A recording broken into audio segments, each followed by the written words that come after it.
Mga puso, Love is Us, Victoria City Plaza, nagbanaag kadungan sa pagpasiga sang nilibo ka mga Christmas lights. Samtang isa naman kasimbahan sa Talisay City, Negros Occidental, magapatigayon sang mala Holy Land nga Christmas drama kag musical special. Yaring balitang itutukan ni Eileen Pedreso.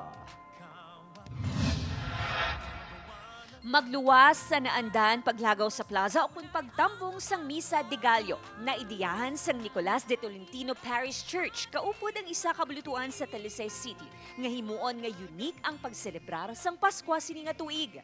Isa ka maala Holy Land experience ang patigayunon sang simbahan kung sa diin paagi sa reenactment kag musical show mahatagan sang makulugan nga selebrasyon sang Pasko ang mga tumuluo kag bisita. I think this is an activity that will involve everybody and to make this Christmas a different Christmas this time. No?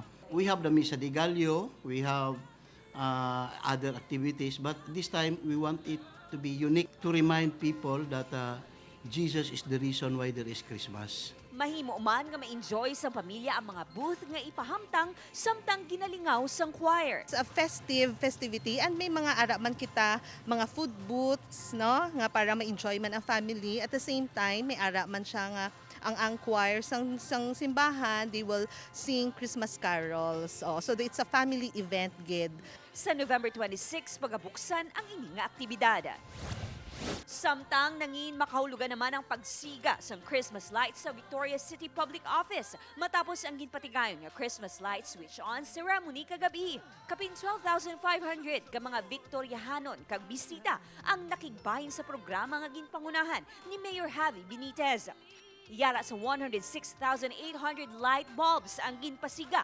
Lakip na ang giant Christmas tree kag bilen nga naghatag sang duag sa plaza kag nagpabatsyag sa mga Victoriahanon nga Christmas is in the air na. Upod kay Ruel Bangoy, Eileen Pedreso, One Western Visayas.